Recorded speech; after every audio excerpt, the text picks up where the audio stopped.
Halo pemirsa Badi TV, jumpa kembali bersama saya. Pada kesempatan ini saya akan bahas artikel yang ditulis oleh saudara Willy Sart mengenai orang Papua.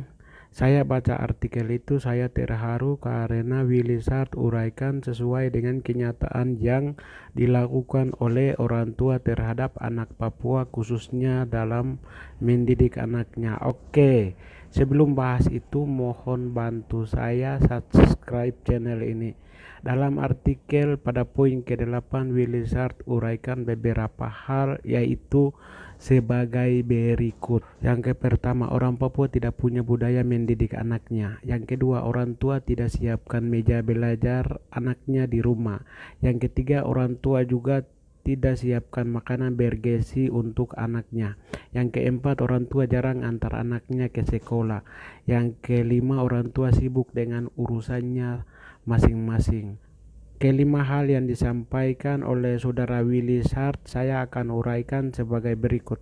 Orang Papua memang tidak punya budaya mendidik anaknya seperti yang biasa dilakukan oleh orang pendatang. Budaya mendidik anak bagi orang Papua kadang disertai dengan tindakan, misalnya teriakan, kekerasan, dan tidak banyak orang tua yang tidak siapkan meja belajar anaknya di rumah. Selain itu, orang tua juga tidak dampingi anaknya belajar, misalnya dampingi pada saat kerjakan PR dan lain-lain.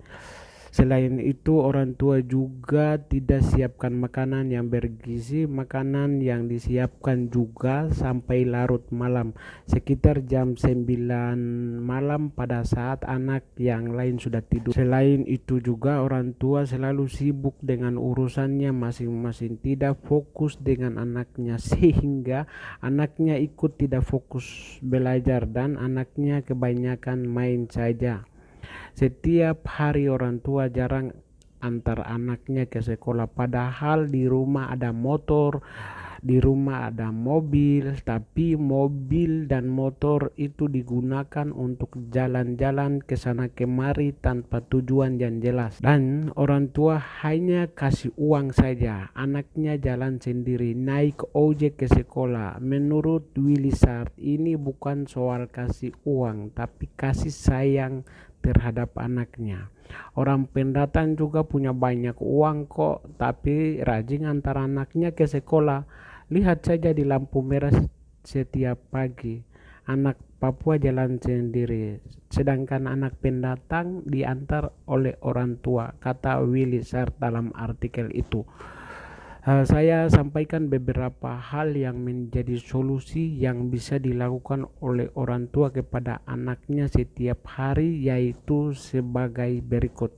Yang pertama, orang tua harus perhatikan kebutuhan sekolah anaknya. Siapkan peralatan sekolah dan perhatikan biaya sekolah dan lain-lain. Yang kedua, orang tua harus kontrol anak setelah jam sekolah. Siapkan meja belajar di rumah, dampingi anaknya kerjakan tugas PR di rumah. Yang ketiga, orang tua sediakan makanan yang bergizi untuk anaknya. Sediakan makanan juga sesuai dengan jam makan. Misalnya kalau sore antara jam 6 sampai jam 7. Yang keempat, orang tua jangan biarkan anaknya main sepanjang waktu. Atur waktu main dan atur waktu untuk belajar. Yang kelima, fungsikan peran orang tua dalam mendidik anaknya. Jangan tahu bikin anak, tapi tidak tahu perhatikan anak. Kalau tidak tahu perhatikan anak, jangan buat anak banyak-banyak. Demikian yang bisa saya sampaikan, semoga bermanfaat untuk kita semua. Untuk pembahasan selanjutnya dengan topik orang Papua antara uang dan proyek. Oke, sampai jumpa dan saya Papua, salam akal sehat, Baditi.